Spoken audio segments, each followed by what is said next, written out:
भाइयों एवं बहनों, जय श्री गुरुदत्त। आप सबका शाश्वत ज्ञान गिरनार से चैनल में स्वागत और अभिनंदन है।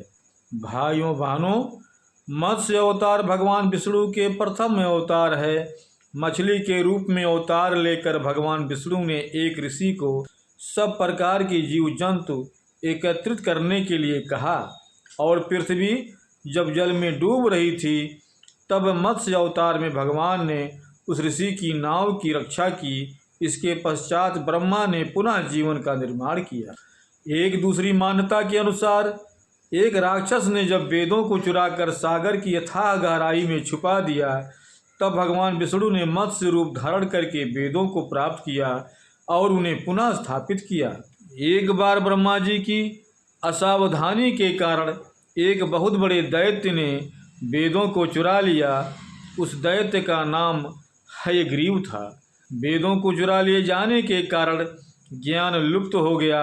चारों ओर ज्ञानता का अंधकार फैल गया और पाप तथा अधर्म का बोलबाला हो गया। तब भगवान विष्णु ने धर्म की रक्षा के लिए हयग्रीव का वध करके धर्म का पुनः स्थापना किया। कल्पांत के पूर्व एक पुण्य आत्मा राजा तप कर रहा था। राजा का नाम सत्यव्रत था। सत्यव्रत पुण्य आत्मा तो था ही, बड़े उदार हृदय का भी था। प्रभात का समय था, सूर्योदय हो चुका था।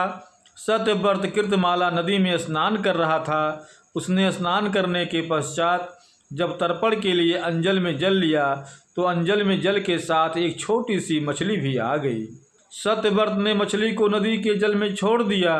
मछली बोली, राजन, जल के बड़े बड़े जीव छोटे छोटे जीवों को मार कर खा जाते हैं। अवश्य कोई बड़ा जीव मुझे भी मार कर खा जाएगा।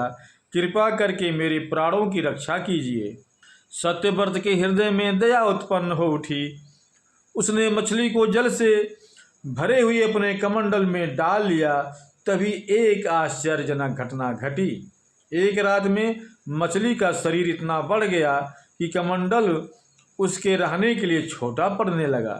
दूसरे दिन मछली सत्यव्रत से बोली, राजन, मेरे रहने के लिए कोई दूसरा स्थान ढूंढिए, क्योंकि मेरा शरीर बढ़ गया है। मुझे घूमने फिरने में बड़ा कष्ट होता है। सत्यव्रत ने मछली को कमंडल से निकाल कर पानी से भरे हुए मटके में रख दिया। यहाँ भी मछली का शरीर रात भर में ही मटके में इतना बढ़ गया कि मटका भी उसके रहने के लिए छोटा पड़ गया। दूसरे दिन मछली पुनः सत्यव्रत से बोली, राजन, मेरे रहने के लिए कहीं और प्रबंध कीजिए, क्योंकि मटका भी मेरे रहने के लिए छोटा पड़ रहा है। तब सत्यव्रत ने मछली को निकालकर एक सरोवर में डाल दिया, किंतु सरोवर भी मछली के लिए छोटा पड़ गया। इसके बाद सत्यव्रत ने मछली को नदी और फिर उसके बाद समुद्र में डाल दिया। आश्चर्य!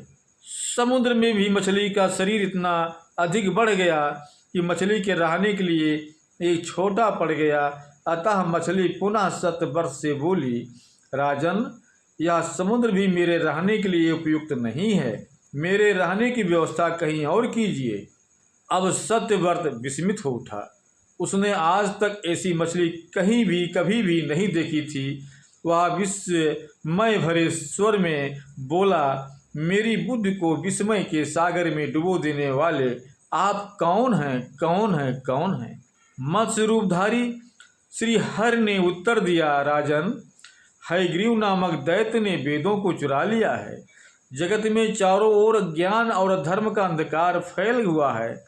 मैंने हयग्रीव को मारने के लिए ही मत्स्य का रूप धारण किया है। आज से 7वें दिन पृथ्वी प्रलय के चक्र में फिर जाएगी। समुद्र उमड़ पड़ेगा, भयानक वृष्टि होगी, सारी पृथ्वी पानी में डूब जाएगी। जल के अतिरिक्त कहीं कुछ भी दृष्टिगोचर नहीं होगा। आपके पास एक नाव पहुंचेगी। आप सभी अनाजों और औषधियों के बीजों को लेकर सप्त ऋषियों के साथ नाव पर बैठ जाइएगा। मैं उसी समय आपको पुनः दिखाई पड़ूंगा और आपको आत्म तत्व का ज्ञान प्रदान करूंगा। सत्यव्रत उसी दिन से श्री हरि का स्मरण करते हुए प्रलय की प्रतीक्षा करने लगे। 7वें दिन प्रलय का दृश्य उपस्थित हो उठा।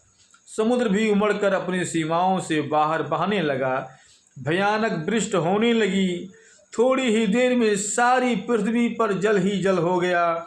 संपूर्ण पृथ्वी जल में समा गई। तभी उसी समय एक नाव दिखाई पड़ी। सत्यव्रत सप्त ऋषियों के साथ उस नाव पर बैठ गए। उन्होंने नाव के ऊपर संपूर्ण अनाजों और औषधियों के बीज भी भर लिए। नाव प्रलय के सागर में तैरने लगी। प्रलय के उस सागर में उस नाव के अतिरिक्त कहीं भी कुछ भी नहीं दिखाई दे रहा था। सहसा मत्स्य रूपी भगवान प्रलय के सागर में दिखाई पड़े।